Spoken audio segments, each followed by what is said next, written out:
Hello students, in this video I'm going to give you a short demo on the Rietveld Refinement using GSAS-II. For that I have opened the GSAS-II software now. Here as a first step you have to go to import and you have to open the powder data. So if you know the powder data's format, you can select the data format from the list. Otherwise you can directly go to guess format from file. So you can open your file. Maybe I'm opening 1.asc. So I'm reading that file. For this file it will be asking for instrument parameter file. So if you know your instrument parameter file, or if you have your instrument parameter file, you can directly open it from here. Otherwise you just simply press cancel and you can select any of the default instrument parameter file from the list. Okay, so I'm selecting the default instrument parameter file from copper K alpha. So press OK. So now my data is open here. Now for the quick demo I'm going to limit the data from 20 to 82 so that I'll have maybe 85. That's it. So this background and instrument parameter, all those things will come later. Next thing is we have to import the phase data. Since we are doing the Rietveld refinement now, so if you know the phase data format, you can select it from there. Otherwise once again you can go to guess format from file. So the phase data I have as 1.cif. This particular CIF file I have downloaded from the AMCSD database, as I have explained in the basic X-ray diffraction analysis video. So I'm opening that particular same file, that is 1.cif. Now I am pressing yes. So I'm giving the name for that particular phase, that is zinc oxide. Now in this particular window I need to associate a histogram to this particular phase, right? The already available histogram is your 1.EAC, means your experimental powder diffraction pattern, that is your histogram. I am going to associate with the phase. Okay, now we are ready for Rietveld refinement.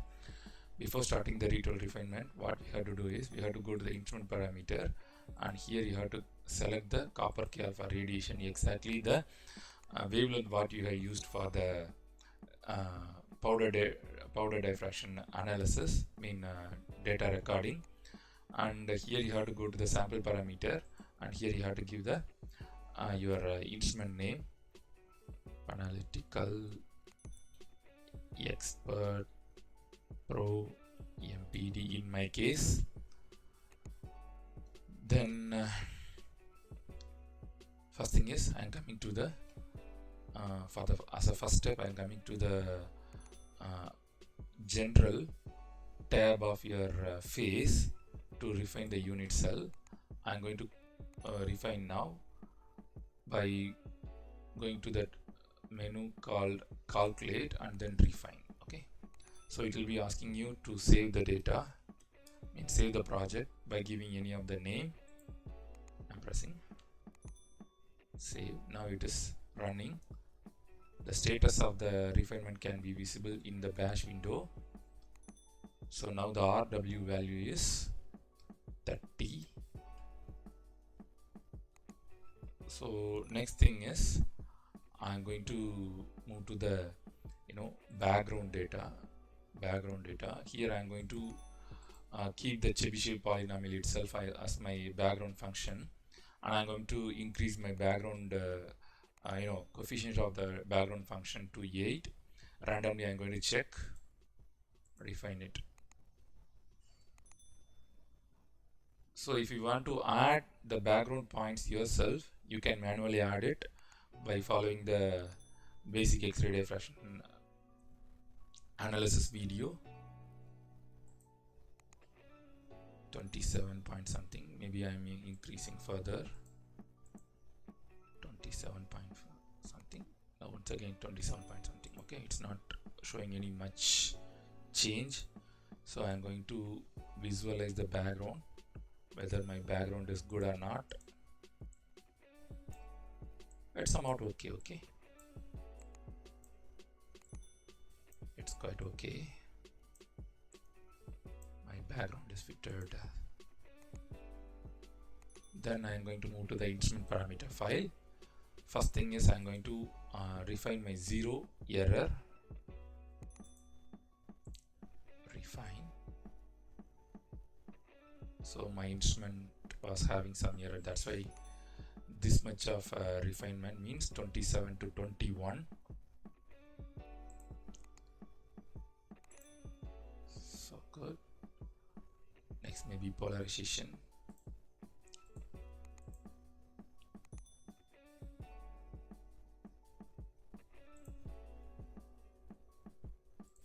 So here UVW, it's a profile parameter coagulative functions of a Gaussian function, profile function. So here you have to keep one thing in mind, that V should be negative and U and W should be positive. Okay, so first I'm going to refine W. So it is 1918, and next I'm going to B 18.932. It's not much changing.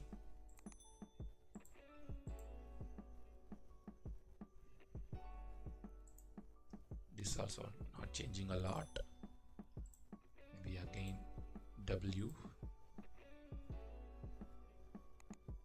That's it. Okay, next thing is Laurentian profile functions. Laurentian X. Now it is 13.922. Oh my god, sorry. X alone should be done.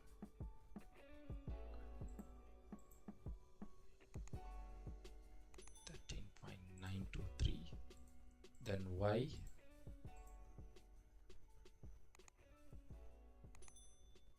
915. Then this is Z.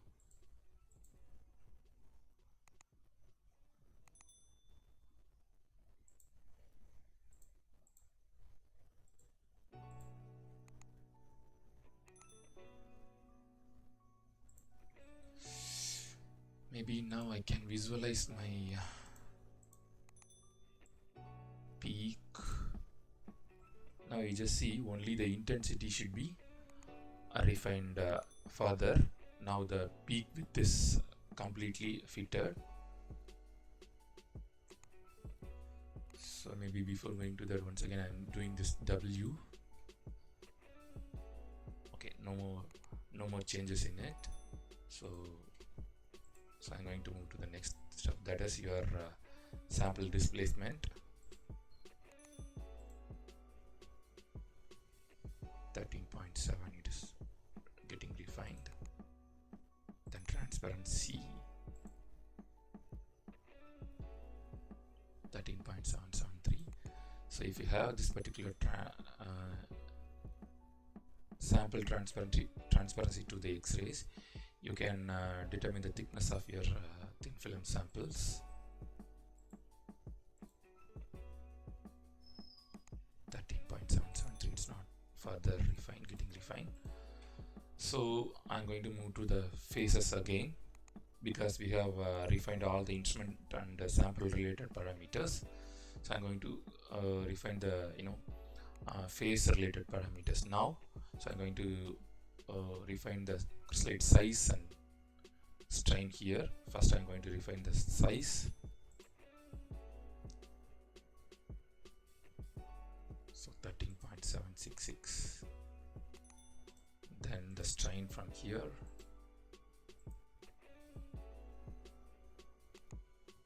13.759. So my sample was having some strain. So again maybe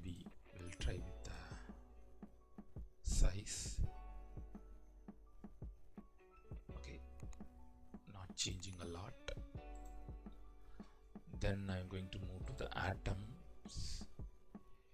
Here you have to refine the x coordinates so that the relative intensity of the peaks will be changing.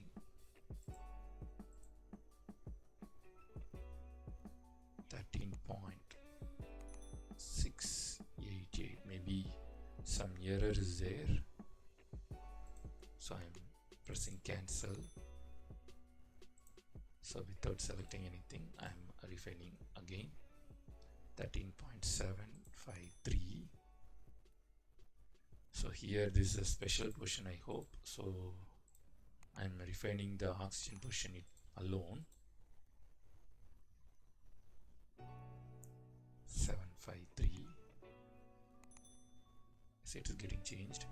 Now for both of them I'm going to refine the thermal parameters.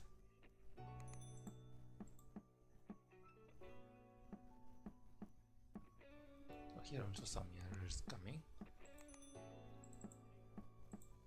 So again correcting that. 753.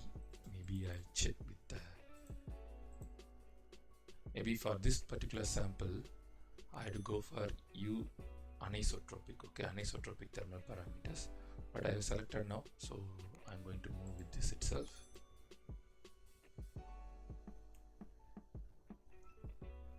Yeah, maybe it's having some error, so refining with this itself. Maybe I'm going to the data once again, and here I'm going to, oh sorry, I have kept the size here. Then now I'm going to move to the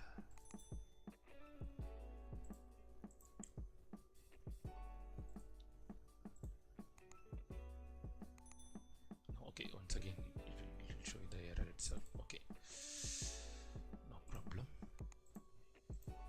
13.753 itself, that's it. And here I'm going to play with the preferential orientation model, since I expect some preferential orientation here, this peak, so that I'm going for that. First I'm selecting two harmonic orders. Yes, now it is 11, you just see.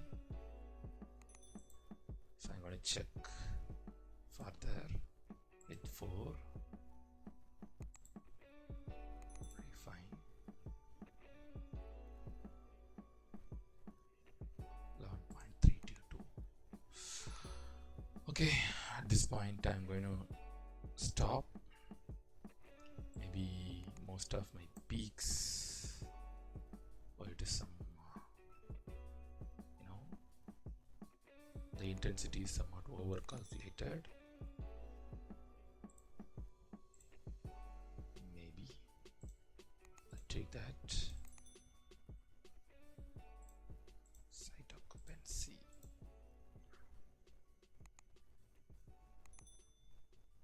Yes, now it is getting refined. Site occupancy factor is getting refined now.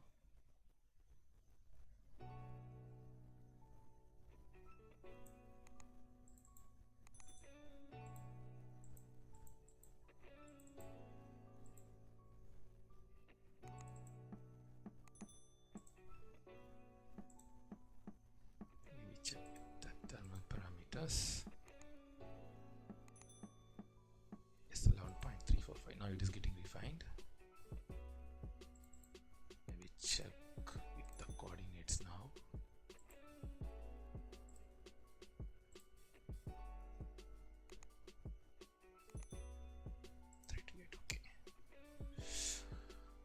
Okay, so let me stop here itself. Stop here itself.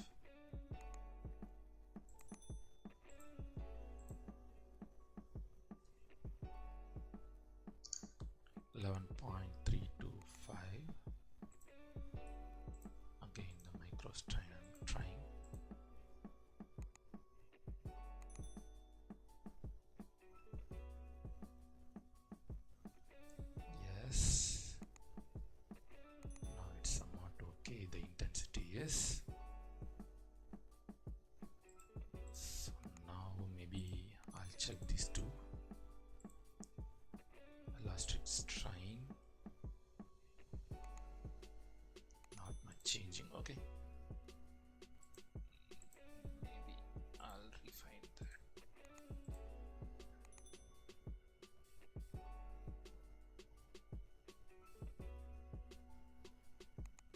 pixels.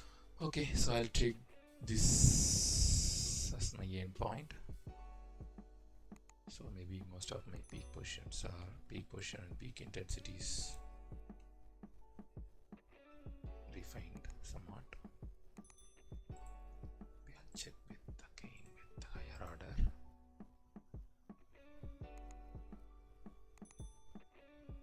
No, not that changing. Okay. Maybe with size and strain again.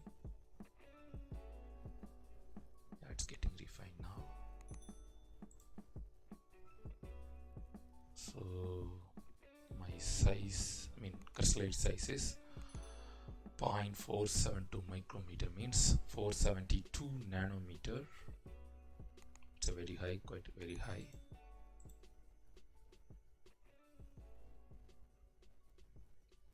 Maybe the peak parameter, the peak width parameter, maybe I'll go for LG mix here.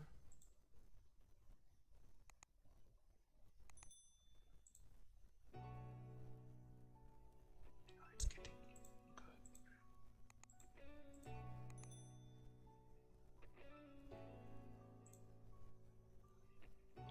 Okay, no problem at all. So maybe I'm coming here again to check.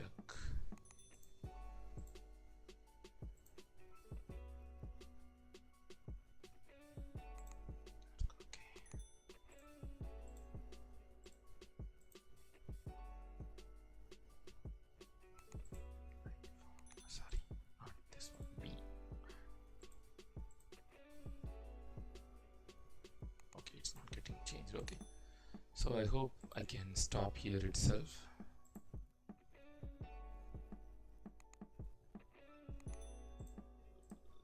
So this is my B here. I'll check again. 88. No, not changing. Okay, so we'll keep as it is. And I have stopped here. Oh my god, some error here.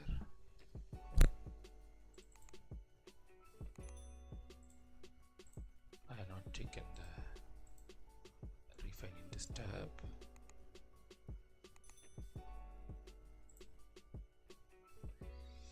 It's showing some. Okay, maybe I'm not refining this one. Okay, site occupancy factor.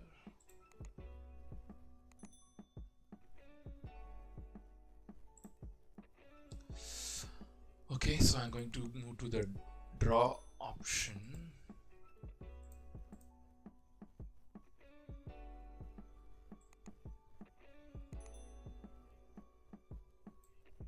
So this is structure of your zinc oxide unit cell, hexagonal unit cell. Sorry, this is the bond radius.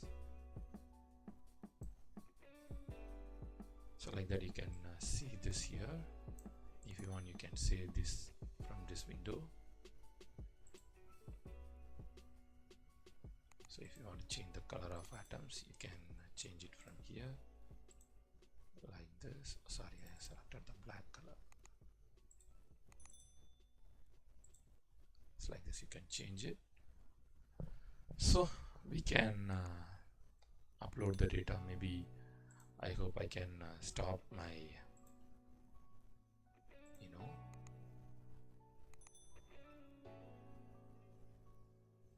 what is that for this particular demo. I'm going to stop here. So I have my R factor, weighted R factor as 11.0. so I hope I can stop here. So now we can export the data from here.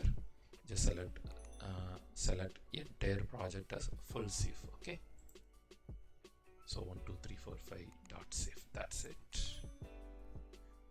Then press OK, then press OK. So here you can give the author's name, then you can press create save. That's it. So save file is created, maybe, and now you can close the windows. That's it. So thanks for watching, friends and students.